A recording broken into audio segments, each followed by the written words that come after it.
Hey there.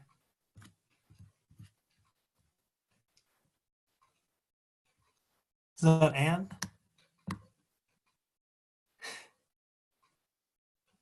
Hey, how are you? I can see you. I'm new. How's it going? Hey, well, overwhelming right now. Okay.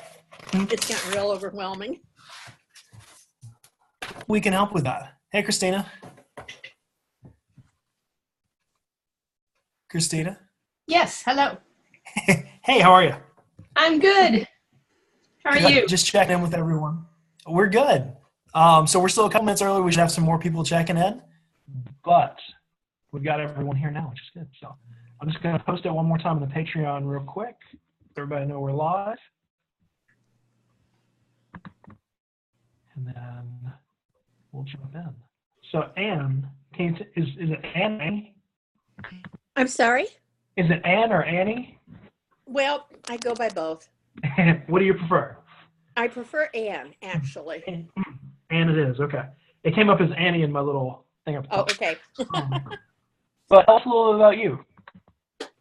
Well, I'm in Fort Wayne, Indiana, and I am a retired music teacher from public schools. I've had some health issues, and my husband passed away. There was just a whole lot of stuff that went on. I closed my studio, and that was like back in the 90s. And I'm trying to get back with it again because I just love it. And I teach piano. I'm able to teach a little bit of voice, and I do some collaborative work out at IPFW. Well, now it's called Purdue University. They just changed the name. And I'm also substitute organist around town, just trying to kind of get myself out there again. That's awesome. I also am a rehearsal assistant for Fort Wayne Children's Choir. I go in when somebody can't be there or something like that and work with the kids. But my biggest problem is just getting my name out there. I'm going to be a traveling teacher because I live in an area in an apartment. Well, it's a duplex, but it would be really difficult back here to do it much of any other way. Yeah. So I'm hoping to find other traveling teachers and that kind of thing. And I hope I can handle this during the winter. Awesome. So are you teaching any right now, or you're just starting to get out there I again? have a few. I just have a very, very few. I've been teaching a few kids at my church, but we're not allowed to make any money there. I don't mind doing it because I do about 3 hours worth on Thursday evening. And the reason I don't mind doing it is because the church has helped me out even financially at a couple of times. So I just really don't mind doing it. I love to give back. That's good. Cool.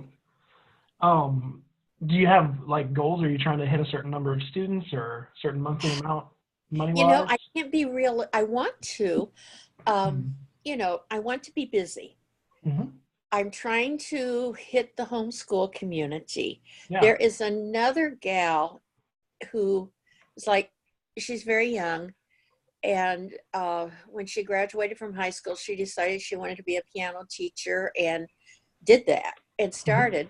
And she has something like 100 students. I don't know how she personally does it. She was going home to home. I can't imagine that she was teaching everybody every week. I can't see how. I mean, a person, and she wasn't teaching on Sunday.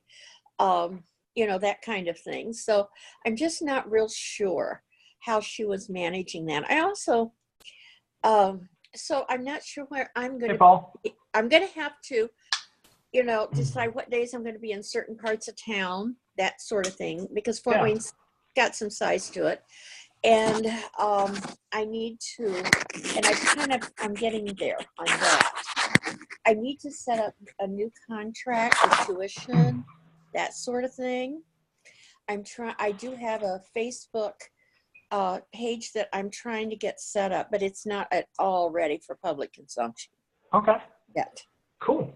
Well, that I gives need us to a get little good about you. pictures of kids doing things, and Yeah, you I know. like it. Okay. Well, we can kind of help with that. Really quick. So that was Annie. She's in Fort Wayne, Indiana. She's a retired music teacher that teaches piano, voice, and she's trying to get into travel teaching a little bit more to kind of sum all that up in a few quick statements. And so the really, other thing I'm going to wanted to do, I'm sorry if I No, go ahead. interrupted you. I don't mean to be rude. The other thing I want to do is get set up to do some internet teaching, Okay. because I have some people around the country who have said all along, I would love it if you could teach my children, but we live kind of far away, like Florida. And I've one in California, it's that kind of thing. So Yeah. I'm willing to do that. I have a friend here in town, a colleague who is doing a little bit of it, teaching from Fort Wayne to California. And she said she would come help me, she says it's very easy to set up. But to really do it right, I'm wondering, what I might be getting myself into. Yeah, it's kind of a different world. It's not super complicated, but it's a little bit different than normal teaching. Okay, so let's run through everybody else, and then we'll come back. We're going to kind of focus on marketing in this one, but we'll try to touch a couple of those points as well. So Christina, still there? Yes, I just muted. Okay, that's okay. So tell us, just the rest of the guys, a little bit about you and kind of who you are. Just a short snippet. So we know who Okay, each other are. Yeah. I'm a retired school teacher also, and my husband passed away also, and so I can relate. And I'm coming back to teaching, I'm building my studio back up. I met my 40 goal, so I'm going to 50 this month, even Awesome. though I've already met it. So Wow, congratulations. thanks. So yeah, I'm going to roll out the group classes in the summer. And I'm excited about that. That's awesome. Very cool. And Paul, you want to fill us in a little bit? Yeah, can you hear me? We can. Yeah? Yep. Cool. So I just quickly jumped on. Hi guys, I'm Paul. I own a guitar school, so we only teach guitar. We're a group specialist school in the UK. We've got 100, what do we say, 36, wasn't it, Shane? 137, yeah. And the minute, we're looking at Yeah. doing something 50 for the summer. And then, yeah, that's about, I suppose, that. There we go. Cool. And just real quick, so you guys know me, although most of you kind of do. I'm Shane. I'm in Birmingham, Alabama. We've got, looking at my thing, right around 160-ish students right now. We teach everything. So I teach personally guitar, drums, ukulele, piano, and bass guitar and a few other odds and ends. But we have teachers that do most of that, and I do most of the business stuff. Now, my wife manages the studio with me, so we kind of split a lot of the duties there. I'm doing more of like the CEO role, or I'm kind of like managing the overall studio growth and that kind of thing, where I teach about 10 students each week. So anyway, we do private and group and a whole bunch of stuff there. What I want to talk about today in our session is marketing. So whether like Ann and Christina, you're getting back to teaching after having retired and come back into it, or like me and Paul, they're just kind of growing and trying to figure out how to kind of manage that and where we want to go. Paul is also looking at some online stuff, although a little different than what you want to do, Annie. So there's just some different tactics that we can do. But anyway, let's talk about some of the marketing stuff. I'm gonna have 3 questions that we want to run through today. So I'll ask them first, and then we'll come back and kind of talk to each of us. So if you want to write them down real quick, the first one is, what is the best marketing thing that you currently do for your studio? So number 1 is, what is the best marketing thing that you do for your studio? So this could be anything from referrals to Facebook ads to, putting up flyers, whatever it is. We just want to learn from each other. What are you doing the best? So number 1 is, what is the best marketing thing that you do for your studio? Number 2 is, what is your biggest frustration with marketing? So what drives you crazy when you're trying to market? Whether it's just something that you don't understand, or you see it working for other people but not for you. What's your biggest frustration with marketing? And number 3, what is one question that you have about marketing? So that, being that it's a group thing, we can't go too in depth with anyone, but we're going to try and kind of pinpoint a few things for each of us. What one question do you have that maybe we can answer about marketing? So number one was, what is your best marketing strategy, so that we can kind of share with the group and see what's working for everyone? What is your biggest frustration is number two. And what one question do you have about marketing is number three. We're going to shoot to go for somewhere around 45 minutes, an hour for this, give or take. Just so you have a rough idea of kind of what we're looking for time-wise here. Anyway, any volunteers to go first with the first one? What's your best marketing thing right now? I'll go. All right. I think that this past month, it's the best marketing thing that I've done is I fixed my Facebook page a little bit. Yeah, you make huge steps there. Yeah, I improved my Facebook page. Awesome. Tell us about what you did. Well, before, tell us what it was before. It was nothing. It was nothing until you helped me with it. It was a picture of a studio that was empty. Yeah, You know? I think you had one picture of a piano that Yes. was empty, and one picture of a kid, but I don't think they were adding an instrument or anything. No, they weren't. So if you put them together, you have what we were looking for. Right, that's what I did. Yeah. And But I've been since trying then- to post a lot. Yeah, you have dozens and hundreds of posts. Right. So I think that has helped traffic, on my page. Yeah, And I've gotten several students from that. And, that's awesome. along those lines, after you analyzed my website, I've been working on my website, and now I'm getting submissions from the question submissions from my website too. So I know it's only supposed to be one thing, but Yeah. they kind So of, basically, we could say cleaning up Online. your online presence. right. Yeah. My online presence has improved, definitely. Okay. Awesome. That's a big one. All right. Ann or Paul? I'm trying to get into the homeschool market. Okay. Word of mouth in that respect. It's just barely kind of starting out. Yeah. I've not put my name out there as well as I probably can. I've never done a Facebook ad. Right. Yeah. Not sure how to even do that. I have, I'm not sure how to do, and I'm kind of technology because I've been away from the classroom and everything. I'm Yeah. a little bit technology poor. I don't have a website up. I want to. Not sure how to even go about that. I Yeah. don't really have the funds to hire a professional. And so I'm trying to put out there that I would love to have someone do it for me, and we'll barter some piano lessons, There you go. Yeah. Bartering's good. I will throw out there Weebly, WEEBLY .com is really good for simple website building. It's what we use for the Studio Challenge website. It's what I use for my personal one.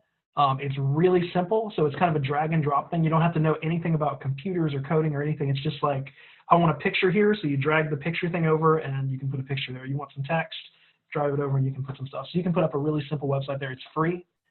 And then you can pay to kind of remove some of the Weebly branding and get it your own website, all that stuff later. But you can get started for free. And that's a really good one to get started. I can help you with that too, if you need some help down the road. But Weebly's pretty good for that. So for you, it's been word of mouth has been doing pretty well. That's, that's what I have. Yeah. Word of mouth never dies. Like no matter all the other technical stuff that you put out there, all the website stuff, all the other things that we can do, you're never going to beat referrals. You're never going to beat someone telling their friend, hey, I just started taking piano lessons with Ann and she's awesome. That's always going to win over a fancy Facebook ad or a road sign or whatever else that you do. So that's a great one. And that one's always working. Paul, what you got for us? Well, mine by far for the last couple of years has been open days. And just in case you're unsure about the open days, it's basically I didn't want to do taster lessons to kind of take up time. So I grouped taster lessons into one long day and make it a big event. And they've just been amazing. So me and Shane were chatting about earlier, the one I did this weekend just gone, we enrolled 24 students and we had 50, well, just under that, about 50 came along on the day. So we kind of enrolled just over half. So yeah, that's definitely been the biggest one. That's been our only marketing really for the last couple of years, except for lead ads on Facebook, which have been great for adults. We do use them quite successfully for adults as well. Yeah. So they're the main two, and word of mouth being like the other one we've been using. Yeah. Well, this just naturally obviously happened. Yeah, that's really cool. So yeah, I've been tracking him for a bit doing these, and they're amazing. He basically just does a free lesson, just kind of a big open day, like he calls it, and people come in and do group lessons, like in groups of 4. Yeah. I think. So they just kind of sign up for spots. He brings in a ton of people. Seems like he always signs up at least half of them, and then they get into his program that way and kind of move. So that's something we've been looking at in the studio too, just because it's working so well. For you, you're killing it. For us, our absolutely biggest one that we do, which was kind of a surprise, we've got a few at this point, but I think our biggest still is probably road signs. We've got a commercial location, but we're right in front of like this really big neighborhood next to a local school, and they're all kind of affluent.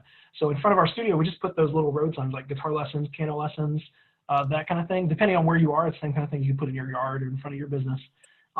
They cost us like $15 or $20 each. We get them on Vistaprint, and I swear we get dozens of students every semester. Just they're like, oh yeah, we've been driving by for a year. We've seen your road signs. We finally just decided to stop them.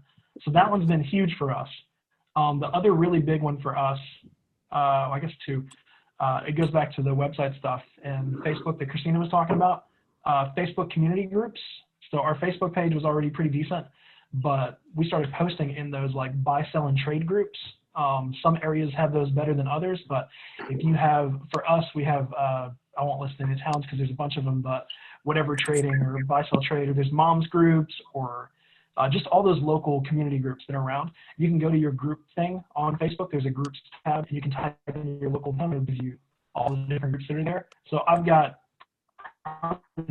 7 or 8 on my website, and we post in most of those weekly. So a lot of times we don't get much from them, but when we do, we get a lot. And it's raised our profile. People know who we are. Whereas a year or 2 ago, people didn't really know who we are. And the other one for us has been SEO, search engine optimization, which is basically letting Google find you. So you can have an amazing website, but if you haven't put any work into your SEO, Google can't find it. So when people search for guitar lessons in your town or piano lessons in your town, they won't find you unless you've kind of helped Google to know that you're there. So those have been our 3 big ones over the last few years, and they're all kind of different. One is a physical thing, one is more putting it out there on Facebook and community stuff, and one is kind of SEO is almost passive. You do a lot of the work up front and it takes a little time to get into it, but I did a bunch of it when we started the group 18 months ago, the Facebook group, and I haven't done much since then, and it's still kicking. So you kind of put in that time up front and it goes from there. So with the things that we listed, I had those 3 I just talked about. Paul's got his open days, Anne's got word of mouth, and Christina has improved her Facebook page and website. Does anyone have questions for each other specific to those things? Like, do you want to know more about Paul's open days or how Anne does her referrals and stuff like that? Does anyone have a question for each other about how it works? I'd love to know more about the open days. Yeah. See if I don't have a location, so it may not work for me, but I'd like to know more about it. Yeah. So how do you set it up, Paul? Yeah. Well, like Shane said, the open days we do as group, basically taste or trial sessions. So we have maximum of 4 in a group. We group them by age. So we have young kids up to 7, then we have 7 through 12, teenagers, adults. And I sort out so it's all online. So I use Acuity scheduling. So I just put the link out on Facebook. People can then go onto my online schedule and book a slot. So out of those 52 students, I spoke to none of them. They all just booked in online. I didn't speak to anyone. Wow. They just book their slot. They get their automated kind of reminders come through, remind them of the day. Then you can hook it up to MailChimp. So once they subscribe, they go straight onto your email list. So you just then hit them with an email, remind them about the day and give them information. So that's kind of the marketing. It was all through Facebook. We did some school flyers offering, obviously saying we've got this free tasters coming up. That worked quite well. We got 10 students through there. We got the rest through Facebook. And the ad spend was £100. We put £100 and we've got in obviously 25 students from that. Which That's is really cool. Yeah. yeah. And That's a really good turnaround. It's crazy, a massive ROI. And I just do their first guitar lesson, basically. Bring in the kids. walk them through the lesson. And at the end, my wife's at the back of the room. I say, right, my wife's got some times. And she kind of herds them into a corner. And gets some time. And we have a little PayPal here. So we take payments, card payments on the day. And it works really, really well. That's really good. So, Anne, for you, you mentioned that you want to do travel lessons because you don't really have a location, but that you were teaching out of a church, but they wouldn't let you charge. What if you did your free trial or your free tasters at the church? Do you think they'd let you do that? Probably not, because it would lead to being paid. It's true. And our pastor is just really funny about that. There you go. So if you get something, explored every angle I could explore. Yeah, I get you. I was a worship pastor for a long time. I get the church stuff. How much? Question. Sorry, Yeah. for Ann. Sweetwater Sound is there in Fort Wayne. Oh yeah. And they have that. They have a lot of facilities. And how much would it be to rent one of their facilities for a big open day like that? They have their own academy, and I've actually tried to get in teaching there, and they're just full. I see. Is there any other music store that has, because I did all my Kitty Keys group classes, introduction group classes at Willis Music here in town. I'm in Lexington, Kentucky. And and Willis is, a big publishing company. Y'all probably heard. And so they have a beautiful stage with a 9-foot concert grand, and they have keyboards they'll put in there for me, and that I can rent it for $75. So, in fact, I did it before before their store opened for my Kitty Keys, and they let me do it for free. So, I can put in like up to 75 people there, and they put out chairs. Just have to leave it like you found it. It's like, but anyway, so, you might want to check into some of the stores around and see if there's a facility like that, because, for Willis, they get people coming in their store. So it's a win-win, you know what I mean? Right. So anyway, I just thought I'd throw that out for you. That's good. It's a good thought. The one thing that came to my mind is that our library does have a little concert hall. Well, there you go. See, that might work. So I have, I'm sitting here saying, why didn't I think of that? Well, and the other thing That's why we do these. Is I would contact the teachers that don't travel. Because, right now I have 5 kids that want me to come to their house. I don't want to come to their house. I don't know any travel teachers. And, so that might help you a lot. I'm a member of my local MTNA organization, and so they're all very aware. Okay, good. Of that kind of thing. They're the head of our piano department out at Purdue Hey, Krista. recommended me to go and check out a church that was wanting someone to come in. This is a church that is struggling, and when I got there, it wouldn't be horrible, but the piano is not even close to acceptable. So I'm not real excited about it. The one thing it would have, it's on a busy main street right next to our VA hospital, but it is a busy main street that people drive down a lot. And I met with the pastor there. She's wonderful. And so I'm still kind of toying around with it.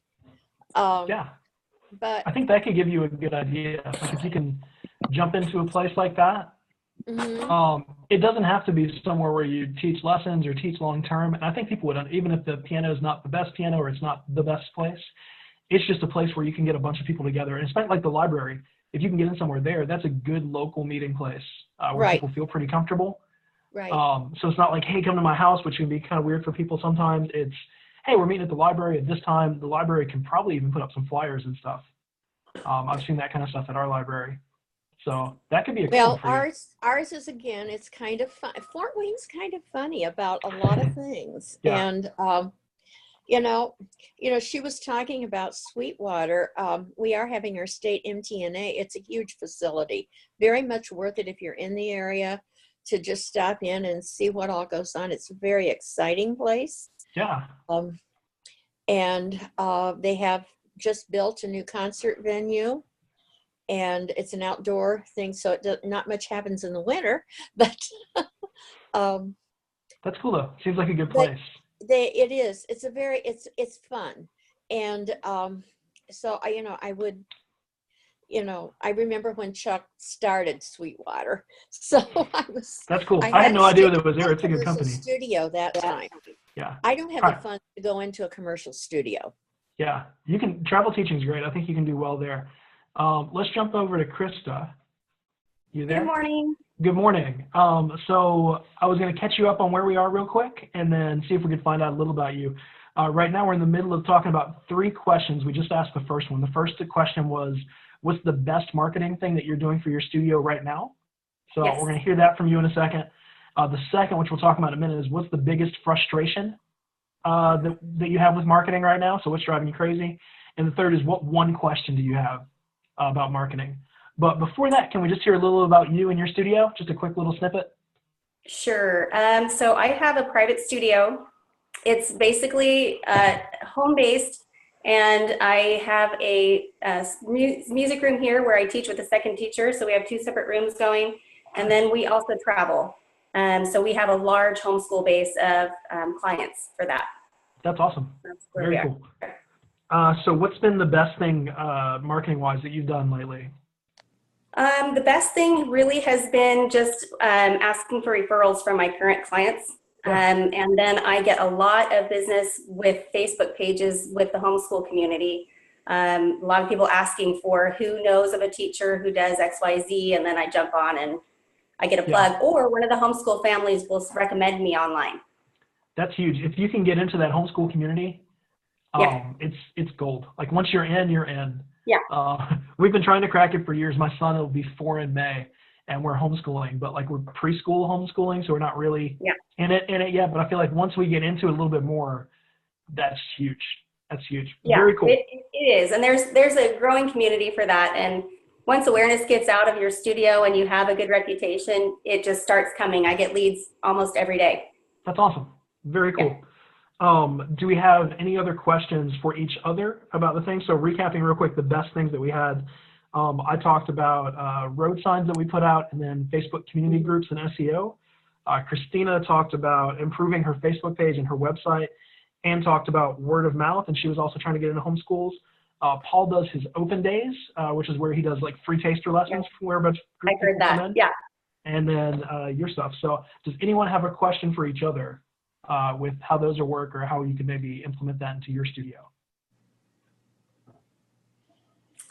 I'd like to know from Christina, do you have certain days that you devote to your home studio and then certain days that you travel? Is that how you work that? I don't really. I think that was for Krista. Yeah. Oh, okay. Sorry. Yeah. I'm sorry. I said the wrong. That's okay. So Krista's longer hair and Christina's with the red shirt. Right. They're all the same. Yeah. So Krista, do you have days that you work for travel teaching and for other, or do you just kind of mix them up? You know, what I've done is I reserve the mornings and early afternoon mostly for homeschooling. And then in the afternoon, after about 2 o'clock, I'm at my home studio and I have them come to me.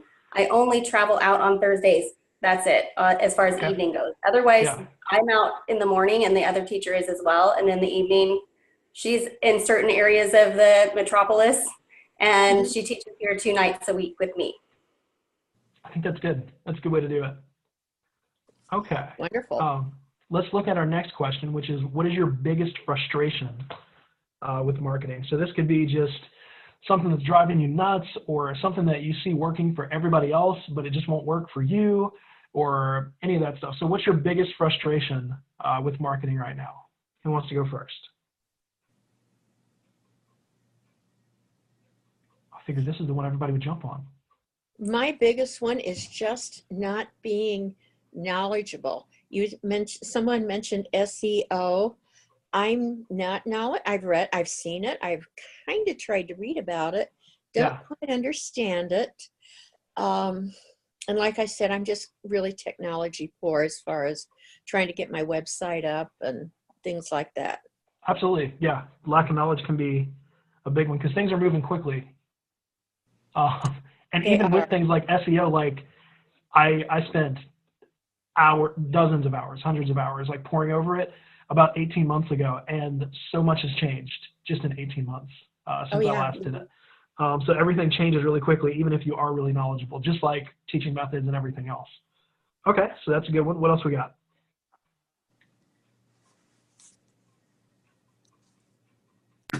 Well, I think I'm just kind of like improving my frustrations.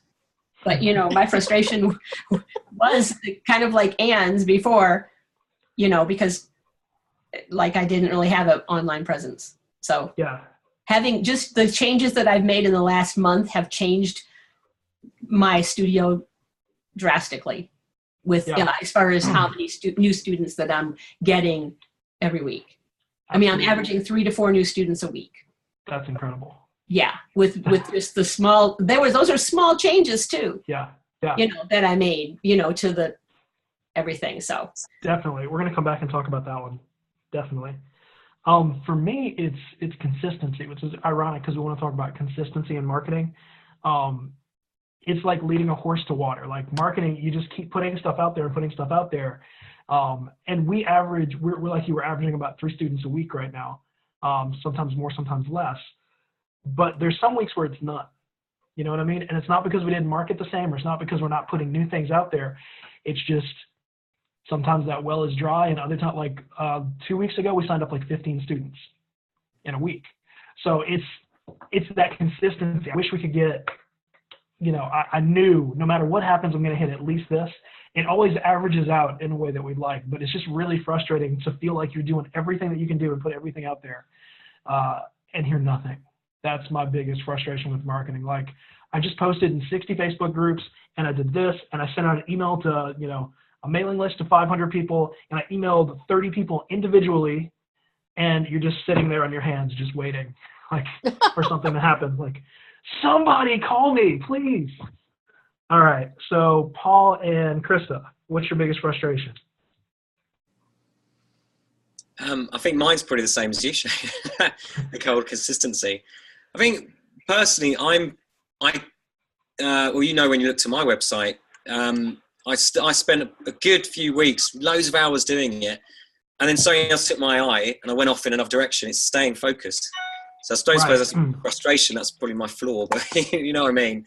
And not staying focused on one channel and drifting off to Facebook when Google's not set up properly, or like say SEO's not in place, or landing pages aren't as optimized as they should be. And there's always something that you can do. Yeah, I'm pretty sure I do too much at once, or too much by myself. I probably need to start looking at outsourcing some things. I'm getting a bit too precious about it, about my website. I need to kind of, give the reins to someone else a little bit. Yeah. All right, Krista? Well, for me, I know what my biggest problem is, and it's my Facebook page or my website. They're very static, and so compared to other ones that I see, and I've been researching other people's advertising, what their landing pages and their Facebook pages and their web pages, to see kind of what I need to do to mine, because I get a report that tells me you had this many visits, and I can see it every night. Like, you had 5 visitors, but nobody called me. So what is that saying? That I'm not giving them a good enough marketing pitch, not making it interesting. So that's my next step, is overhauling all of that. Yeah, cool. And we'll definitely talk about that. Okay, so recapping those, and I think these are a pretty good indication of our market in general, of the teachers that are here. So Ann said lack of knowledge, just there's so much out there, it's hard to keep up with it all. Christina said our online presence, which was pretty much the same thing Christina said. For me, it was consistency, and for Paul, it was focus. And I think those are all huge. So what can we do with some of those? So like looking at Ann's, well, let's go to Ann's and Paul's, because I think a lot of these go together. Ann's was lack of knowledge, and Paul's was ability to focus. And the thing is, there's just so many things out there. So like Paul was saying, if you focus on your website, you're like, oh, great, I've got it. Well, you neglected your Facebook page, you neglected Google, you neglected putting out flyers. There's 100 things that you could always be doing at every time. So I think that goes back to the knowledge thing too. It just feels like there's 100 things that you don't know right now, where what you could do is just pick one thing. So pick your Facebook page, or pick a website, or pick flyers, or pick a referral program, or something like that, and learn as much as you can about it as applies to your studio, and then kind of pull it out from there. That focus thing's hard though, man. Like I'm with you, because I always just feel like I'm behind no matter what I try to do. But I'm pretty organized these days. I'm trying to be. You can see behind me is my little graph. So I've got like where things work. The orange is studio challenge stuff.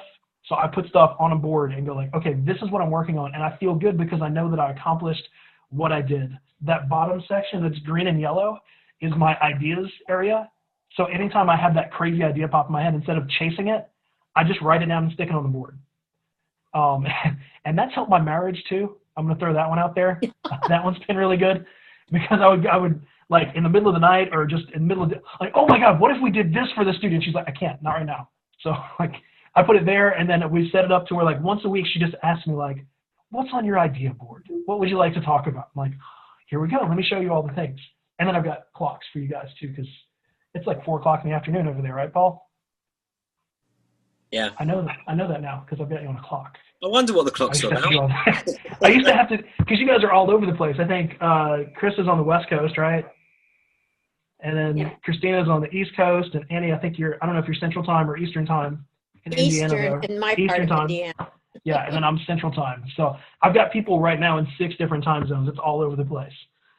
So that helps me to put it together. So I probably somewhat come across as an organized person, the way I put this together, but you can see as I'm talking now, I'm also pretty scattered. So for me, it's being very structured with how I do things. So I do this with guitar students, for example. We work on things like guitar soloing. So it's just taking a chord progression and playing a solo over it. And if you teach them a big scale, or just say, hey, here's this chord progression, play, it's too much, because there's too many options and too many things that you can do. So what I do is I put them in a box, and Paul, you may get this a little more as a guitarist. We use B.B. King's little thing. I call it the BB box. And it's just a little 5-note pentatonic pattern on the bottom 3 strings. So it's 5 notes. And that's the only 5 notes that they can play. And the cool thing about a pentatonic scale is it sounds good no matter what you play it over, or what chords it's over. All the notes are going to fit, right? So I say, here's your 5 notes. Here's a couple of suggestions that you could do to give you kind of a cool riff. Okay, I'm going to play a blues pattern. You do that. And by putting them in a small box, they get way more creative. It works for beginner students. It works even better with advanced students. So if you take someone that can just shred and do all kind of crazy stuff on the guitar, and you say, okay, man, you get 5 notes, or you get 2 notes, or you only get 1 string, or whatever. If you start tying their hands behind their back, they have to get really, really creative with what they have. So if you have the entire world as your oyster out there, where you can say, okay, I can do Facebook and website and this, there's too much.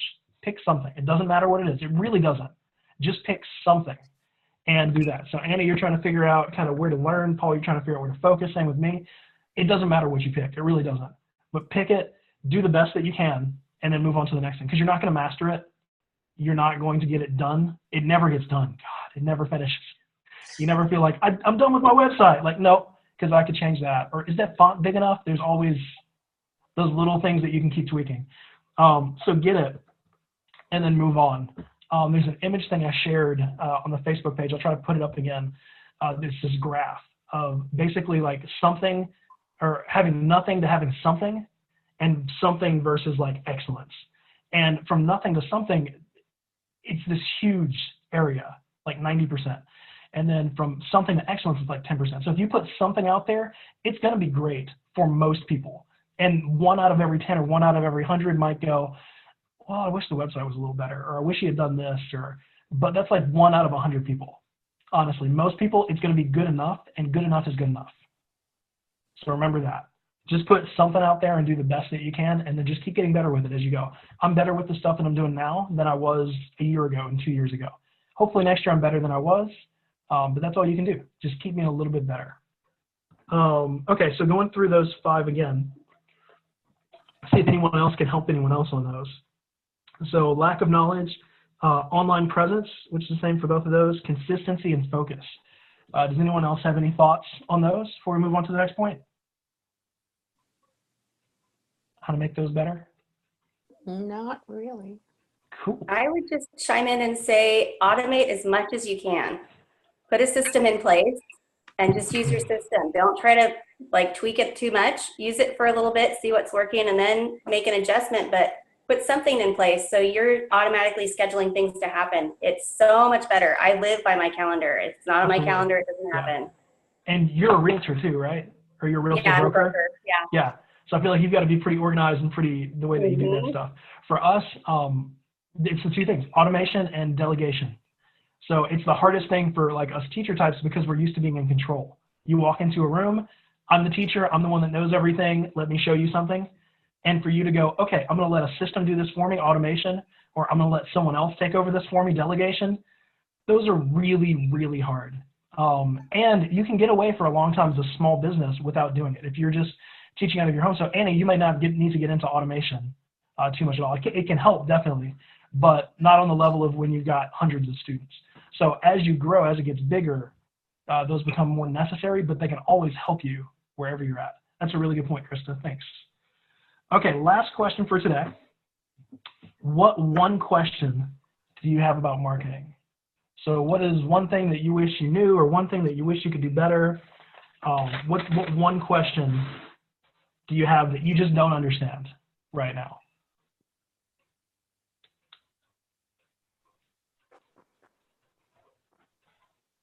Everyone's got their thinking faces.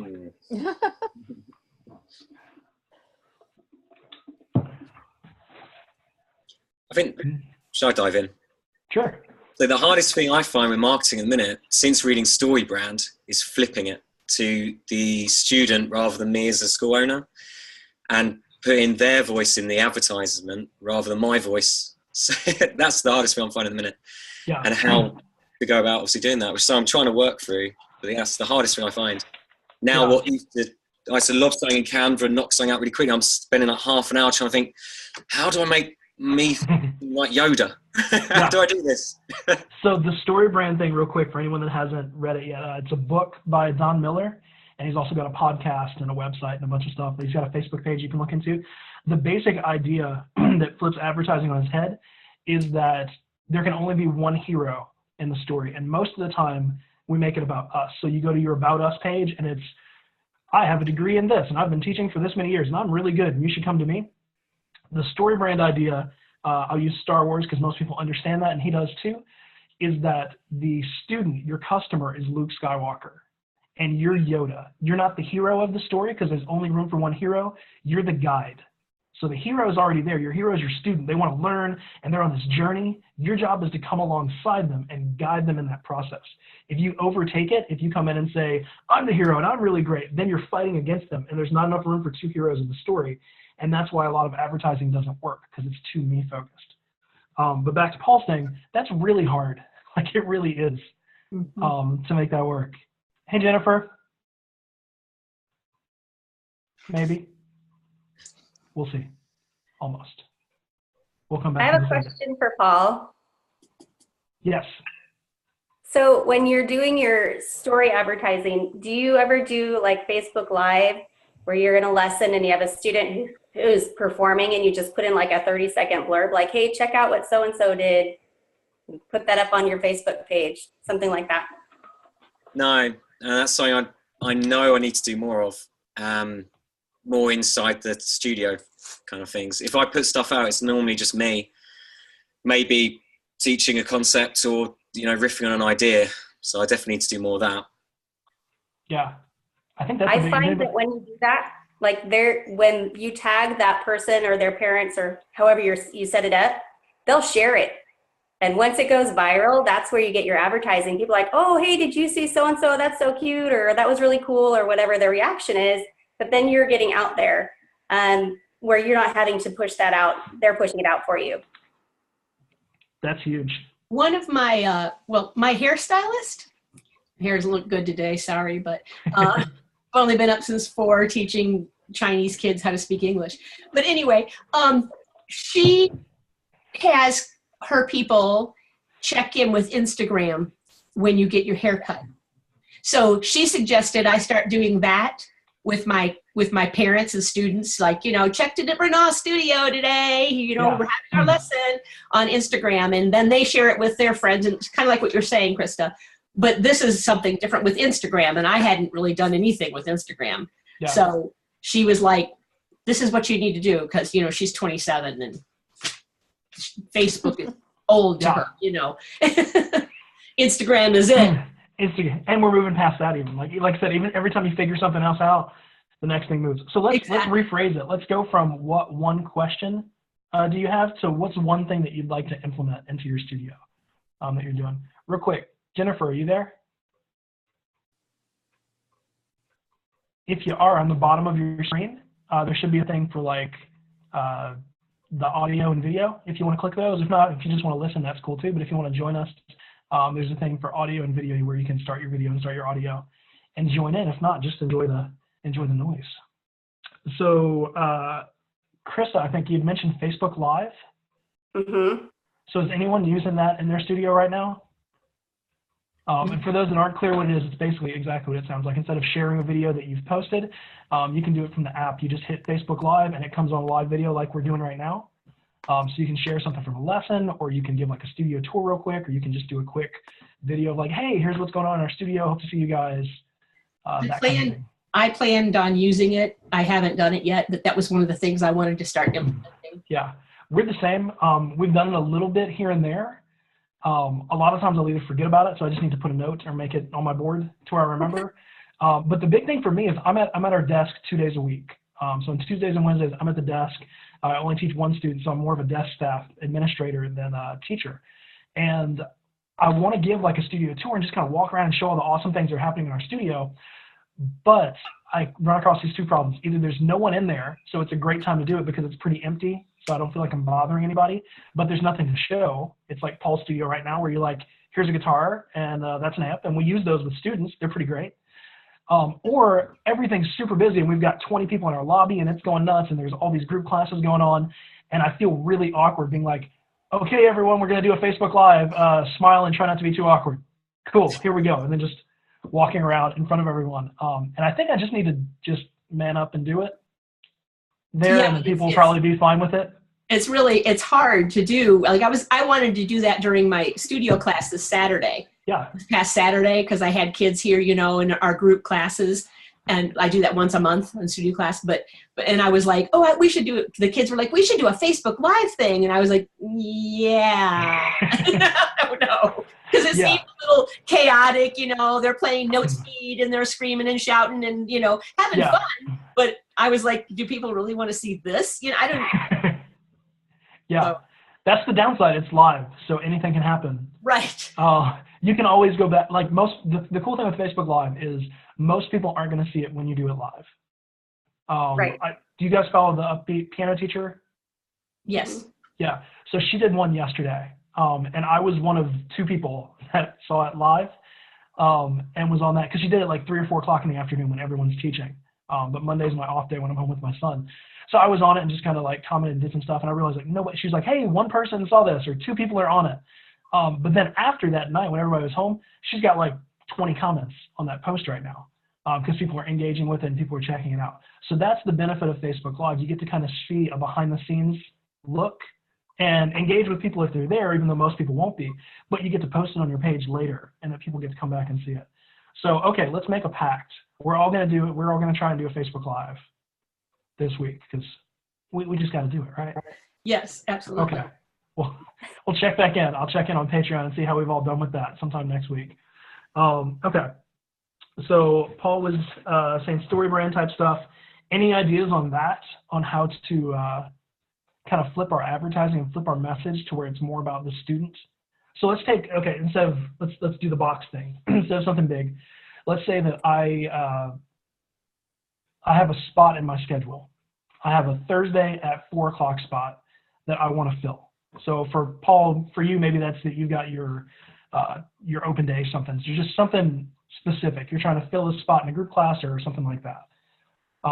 Typically, I think what most of us would do would just put out there, hey, I have an opening at 4 o'clock on Thursdays. Who wants it? Something like that, right? Basic to the point. How can we flip that to make it more about the student than the teacher or the studio while still getting our point across?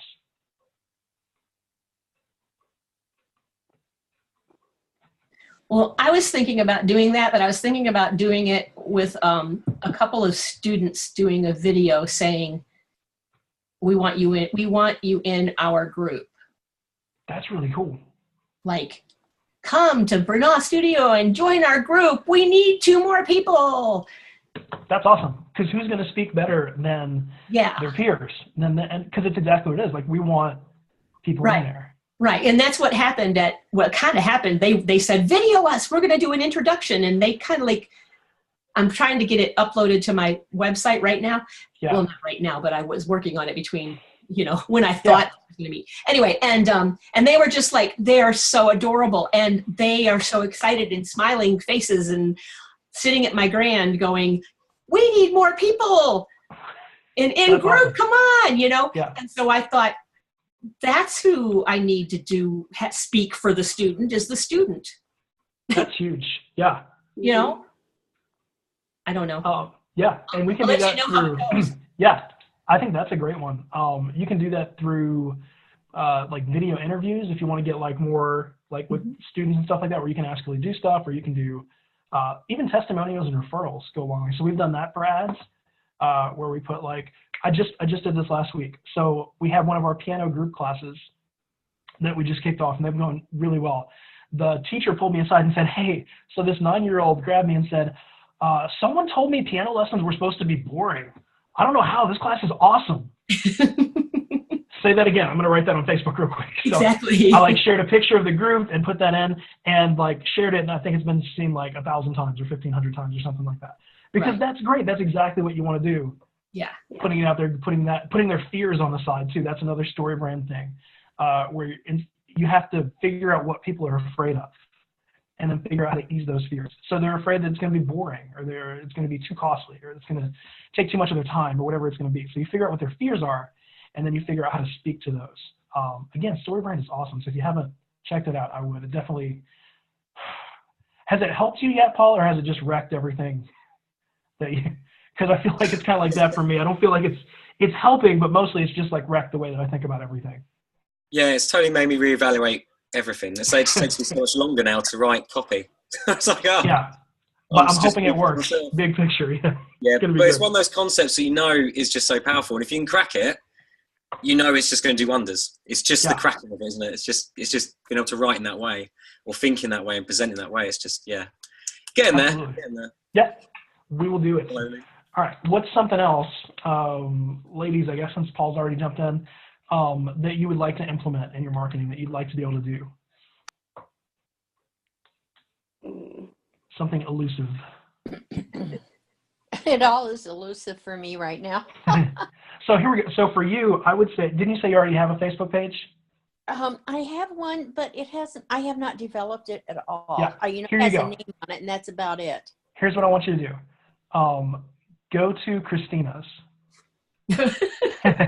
Okay. Imagine I'm the model now? Imagine that a month ago that you would have been the model for what it should look like. Right. But honestly, because she was where you were, it was a static Facebook page, which I think is the same thing Krista was talking about. Yeah.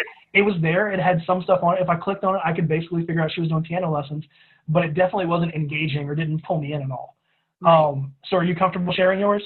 Oh, sure. Okay, because I already put you out there. It's public. It doesn't matter. So give them your name, how they can find you on Facebook. Oh, Christina, Christina, BRONAUGH. And your music studio name? Like Bernal, your Facebook page? Bernal Music Studio, I believe is what it's called. Yeah. Right. So the cool thing with hers, we went in and worked on it about a month ago, and it wasn't a bad page, but it just didn't have anything on it. So I said, look, you have to start sharing stuff. Like, she's got this really awesome, engaging studio. She's great with her students. She was sharing all these amazing things that, like, did one try out for The Voice? Yeah. And, like, actually get pretty decently far on it? Yes, he was on Pharrell's team. Like, that's amazing. Like, she had a student on Pharrell's team on The Voice, And I look on our Facebook page and there's a picture of a grand piano by itself. Like, what are you doing? So I was like, okay, you need to start sharing information, start sharing like student videos, start sharing stuff. And you shared like, I don't know, 2 or 3 dozen things a day. Yeah. For a bit like complete overkill of just like information dump. But I think you've pulled back a little bit when we talked about scheduling. But anyway, hers is a great example of going from a static Facebook page to where it's there, but there's not really much on it, to some good stuff that you can share and then getting some results from those pretty quickly. Right. Yeah. I've gotten a lot of results. I mean, every time I post, I'll have, a lot of views, let's say. Is that what you call it? Views. Yeah. And a lot of likes. Really good. Yeah.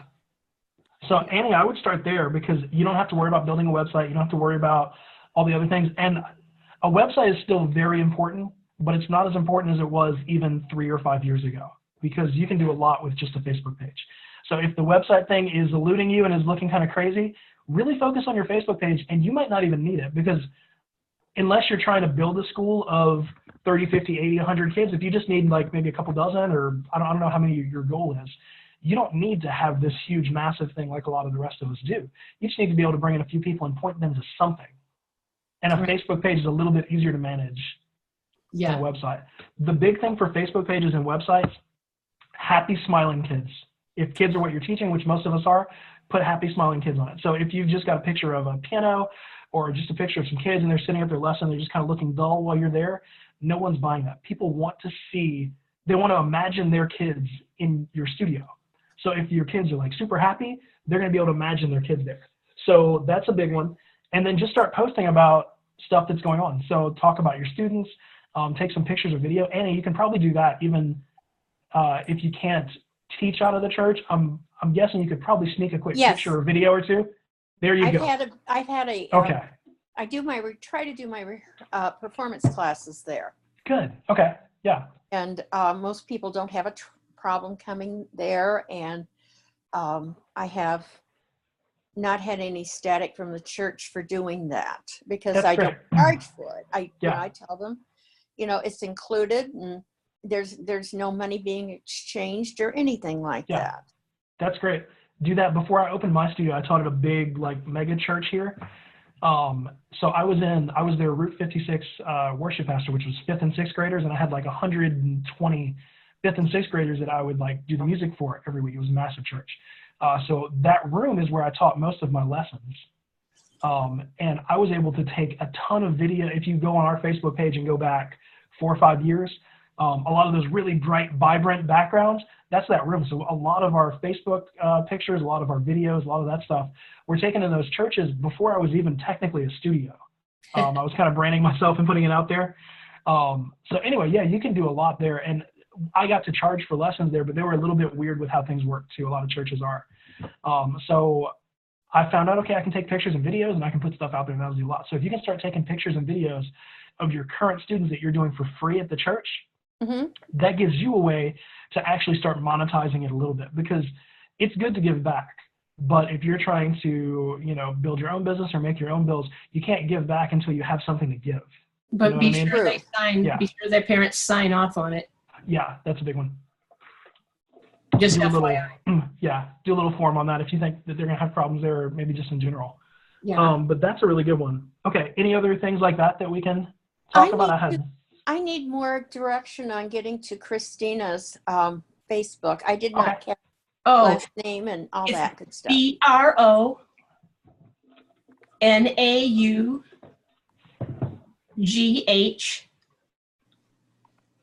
Okay. Music Studio.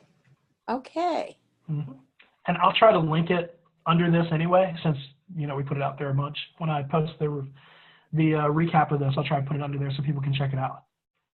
Check that out. You're like the example now. You were a different kind of example before. I sure was. Traffic? What's that? I said she's going to have traffic. Well, good. I love it. Good. I mean, and you suggested that I take pictures, so I implemented one of the things which Ann could do easily, which like who's your top practicer of the week, Yeah.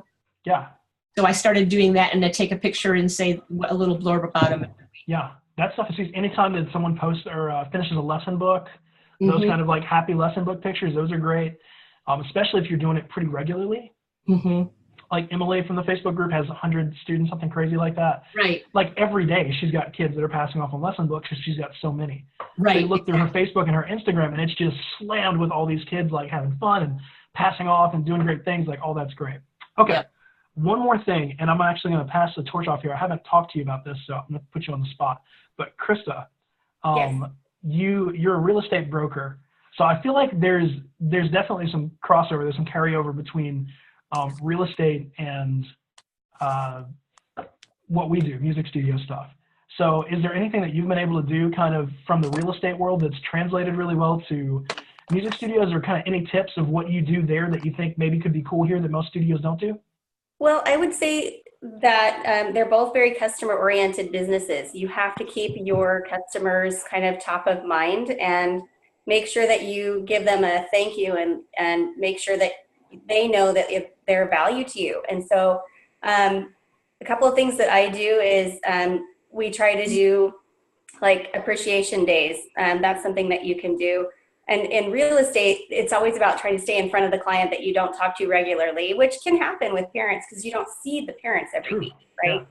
So it's good to either do a newsletter or just shoot them off a text message and just say, so-and-so had a great lesson today. It was so much fun. Something that's a personal touch is really what is missing. And if you can keep that going, keep the rapport going, they're more likely to refer you, which is what you want, because that's free advertising, right? That's what I was saying on those community web pages where we're in a homeschool environment. A parent pops a question up, and one of my parents invariably will be the same parent. There's one or two that are very much advocates for my business, and they'll get on and say, "This is great, we love her," and put a link. So as long as you can keep the personal touches going, they're more than likely to keep you top of mind when they hear that question. That's a big one. I would say, for us, and I think for most, you get to talk to the students and the parents every week, but it just kind of becomes a routine where you're like, hey, so-and-so did very good today, blah, blah, blah. So anything that takes you out of the routine, out of the expected is good. So it might be an email. I was just thinking that with our teachers, because our teachers are pretty good with talking to the parents, but some of them, I've got some students that have been at our school for 3 years and I've never met the parent because they just drop the kids off every time. But we do emails and stuff. So I was thinking with the ones we do meet, because most of them do come in at least regularly, if not every lesson, just sending off a quick email like, hey, so-and-so is doing really great. That it doesn't have to be much. We're about to take kitty keys into local preschools. And one of the things that was going to make that really unique for us compared to a lot of them is I was going to have our teacher do that basically every week. Pick a kid or two in the class, because there's just 20 preschoolers running around in this little class. Pick a kid or two and just write some generic comment that's going to, still about the kid, but not anything specific since it's 20 kids in a room, just to touch base with that parent. Send a little note home. Hey, Jimmy was really great in class today. I love his enthusiasm. That's every 3-year-old. But it sounds really cool. And just the mom getting that little note, that's that special little touch. That's really cool. I like that. That's a good idea, the customer focus thing. All right. Go ahead. Just really quick, I as a parent who has a student in lessons, my son's taking voice lessons. Yeah. And I drop him off. He's 16. He doesn't need me to be there. Yeah. So, I don't have a lot of contact with the teacher. And last week he sent me a text and just said, I just want to know you have a really great kid. Super great to have him here, or something like that. I don't know. But for me, that was big, right? And it wasn't anything special. Yeah. That's the same. My son's in the piano at our studio, and the teacher pulled my wife aside last week and was like, he's just so smart.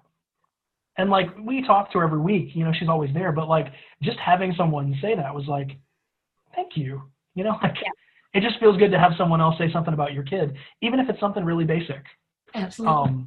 So that's really cool. So, okay. Come up with some personal touches this week where we can do some stuff. We're going to go ahead and wrap it up here, but I hope that you guys got something pretty awesome out of this.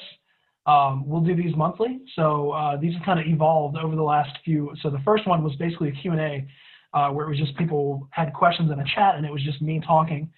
And that worked, but was like a little bit awkward. And then last month we kind of stumbled into this. I think Christina was part of it, right? Yeah.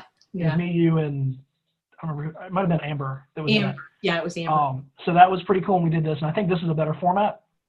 So this works. We'll pick a new topic each month. Some month we may just do like a, hey, bring your problems, and we'll try to break them down in a group thing instead of doing a specific topic. But this is really fun. I'm glad you guys were here for it. It's recording right now, so I'm going to go ahead and end the recording in a bit, and I'll post this up. So if you need to go back through it to remember what Christine's studio was, or just want to catch something that you missed, it'll all be in there. But thanks for coming out, and I hope you guys have an awesome day. Thanks, Shane. All right, Thank you. see you guys. Bye. Bye-bye.